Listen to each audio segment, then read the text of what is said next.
Three basic questions lang bago ka bumili ng sasakyan bilang isang empleyado. Ako talaga alam ko napaka-importante nito. Pero napaka-importante rin yung tatlong tanong na pwede mong itanong sa sarili mo before ka ba bibili. Kasi alam ko sa ating mga empleyado, no, nauuna kasi yung desire natin. And then we cannot see the numbers when we compute na, oy hindi pa pala kaya, oy kaya na pala. So, titignan natin these three basic questions. By the way, ako si Joy Lee, may 10 years ng experience sa pagiging empleyado bilang isang teacher.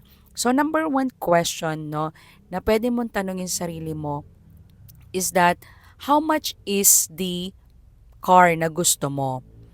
Kung nakahanap ka na kung ano yung ah, sasakyan na gusto mo, magkano siya, limbawa lang no, is 1 million siya.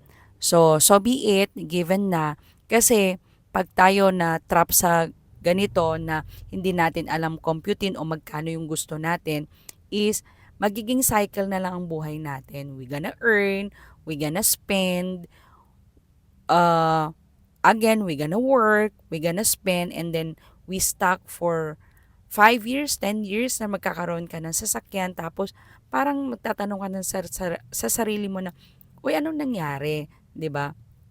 Pala, na-trap tayo sa isang pagbili ng isang sasakyan na hindi natin napagdesisyonan ng maayos. And then number two question is, how much is your income? Dito na babagsak yung work natin, magkano yung sweldo natin. Pangalawa is, may other source of income ka ba? Kasi, pangatlong question is, yung expenses. How much is your expenses? Hindi lang kasi expenses ng sasakyan ang kukomputin mo. Expenses din ng yung family, your personal needs. So, pagsama-samahin mo and do your research about how much talagang magagastos mo. Halimbawa, car loan siya, your amortization. Kung hindi man siya car loan, magkano ang magiging maintenance mo araw-araw, monthly, and yearly. Kasi kung sa yearly may insurance ka, sa maintenance mo, syempre may sasakyan na kayo, pwede na kayong labas ng labas, and then magkano yung mga papalitan mong mga parts, yung change oil mo, dun sa babagsak. So, ang magiging action mo lang dito, halimbawa no, napag-computan mo na hindi pa pala siya kasya o kaya pala ng paper mo, halimbawa ng papel mo, na permanent ka na sa trabaho mo, is sumain mo, i-balance mo. It's a balance, sinabi nila is a balance sheet, na kung hindi pa kaya is pwede naman sigurong i-delay. Huwag tayong magkakaroon ng parang emotional na kailangan ko na eh. Parang nauuna yung desire. Hindi natin mamamalayan yan na pagdating ng araw is, sana hindi mo na ako kumuha.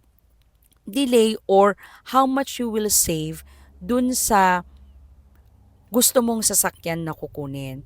And then, number three is, maybe we can increase our earning assets aside from our work.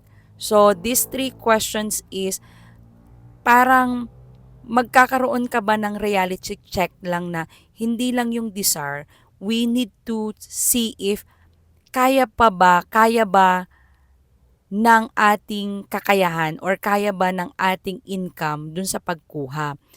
That's why this one is a financial planning for us na kailangan natin magplano ng maayos para hindi tayo mahuhulog sa isang desisyon na parang may stuck ka for how many years.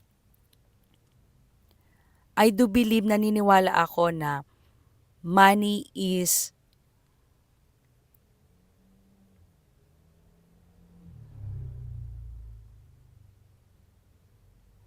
naniniwala ako na ang sasakyan ay pangalawa sa pagdidesisyonan mo sa buhay mo na napakalaki money decision,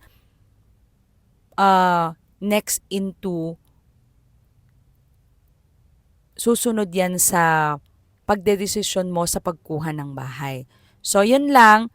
Uh, Thank you sa panonood and see you on my next vlog.